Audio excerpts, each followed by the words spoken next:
Good morning students. BSc part first के inorganic chemistry की इस ई क्लास में आज हम न्यूक्लियर केमिस्ट्री या नाभिकीय रसायन के बारे में डिस्कस कर रहे हैं या उसके बारे में हम पढ़ रहे हैं। न्यूक्लियर केमिस्ट्री की जब हम बात करते हैं तो यह न्यूक्लियर केमिस्ट्री जो है विज्ञान की या साइंस की उस ब्रांच या शाखा है या उसको कहा जाता है नाभिकीय रसायन, जिसमें नाभिकियों की संरचना, व्यवहार और नाभिकीय अभिक्रियाओं का अध्ययन किया जा सकता है। या हम यूँ कह सकते हैं कि न्यूक्लियर केमिस्ट्री में हम नाभिकों का स्ट्रक्चर, उसका बिहेवियर और उसमें होने वाली अभिक्रियाओं के बारे में पढ़ते हैं।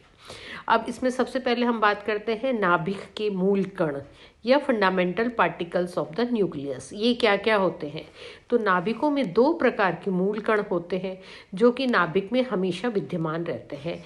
इनमें से प्रोटॉन व न्यूट्रॉन के बारे में हम हमेशा पढ़ते हैं, जिन्हें संयुक्त रूप से न्यूक्लियॉन्स कहा जाता है। नाभिक में प्रोटॉन और न्यूट्रॉन होता है, जिसको न्यूक्लियॉन्स कहते हैं।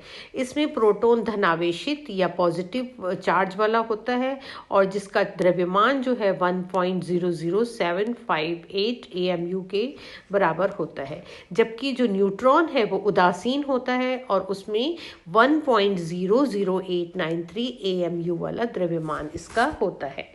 सामान्य गणनाओं के आधार पर इनके द्रव्यमान का इकाई द्रव्यमान मानते हैं। अब हम किसी तत्व के परमाणु के नाभिक में विद्यमान प्रोटॉनों की संख्या को परमाणु संख्या कहा जाता है। हम बात करते हैं एटॉमिक नंबर या परमाणु संख्या क्या होती है। तो किसी भी तत्व के परमाणु के नाभिक में विद्यमान प्रोटॉनों की संख्या को परमाणु संख्या या एटॉमिक नंबर कहते हैं, जिसे हम Z द्वारा प्रदर्शित करते हैं या Z द्वारा हम लिखते हैं।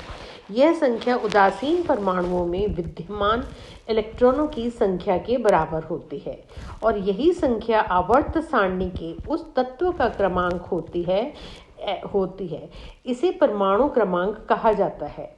परमाणुओं में इलेक्ट्रॉन का द्रव्यमान तो नगण्य होता है, अतः परमाणु का जितना भी द्रव्यमान या उसकी संहति होती है वह मुख्य रूप से नाभिक की संहति के बराबर या उसके द्रव्यमान के बराबर होती है।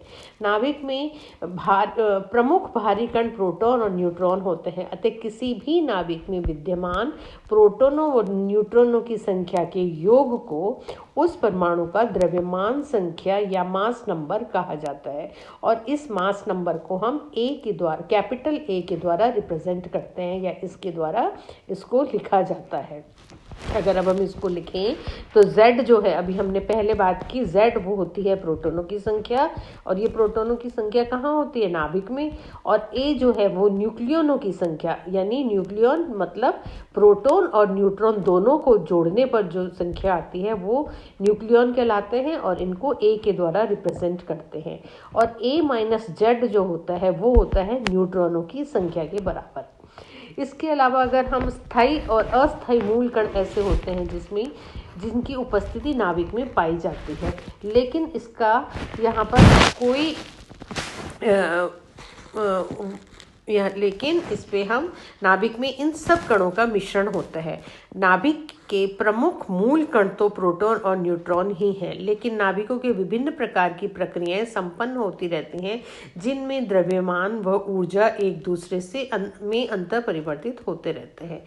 इन प्रक्रमों के दौरान ये कण उत्पन्न होते रहते हैं जो तुरंत या तो नाभिक के बाहर निकल जाते हैं अथवा वापस किसी अन्य प्रक्रम में प्रयुक्त हो जाते हैं। इनमें से कुछ मुख्य कणों को हम बात करते हैं, जैसा इलेक्ट्रॉन या नेगेट्रॉन व पॉजिट्रॉन। अब इलेक्ट्रॉन या नेगेट्रॉन या पॉजिट्रॉन, जब नाभिक के न्यूट्रॉनों को प्रोटॉन में क्षय होता है, जब नाभिक के न्यूट्रॉनों का प्रोटॉनों में क्षय होता है तो इलेक्ट्रॉन उत्पन्न होते हैं। ये स्थायी मूल कण हैं जिन्हें बीटा कण भी कहते हैं।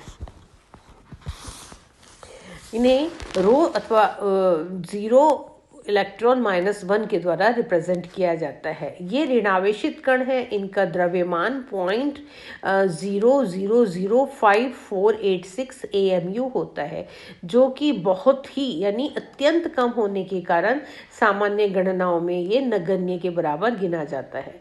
इलेक्ट्रॉन के प्रति कण यानी कि उसके एंटी पार्टिकल्स को पॉजिट्रॉन कहते हैं। इलेक्ट्रॉन के जो एंटी पार्टिकल्स हैं उन्हें पॉजिट्रॉन कहते हैं। इन कणों को एक दूसरे का प्रति कण भी कहते हैं, जो द्रव्यमान के एक दूसरे के लगभग समान होते हैं, लेकिन जिनका आवेश या चक्रण एक दूसरे के विपरीत होता है।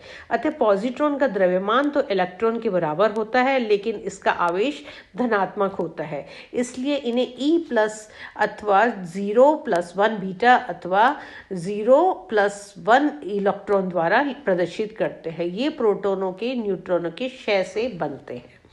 तो इसके अलावा दूसरा जो पार्टिकल है वो प्रोटॉन व एंटी प्रोटॉन भी होता है। प्रोटॉन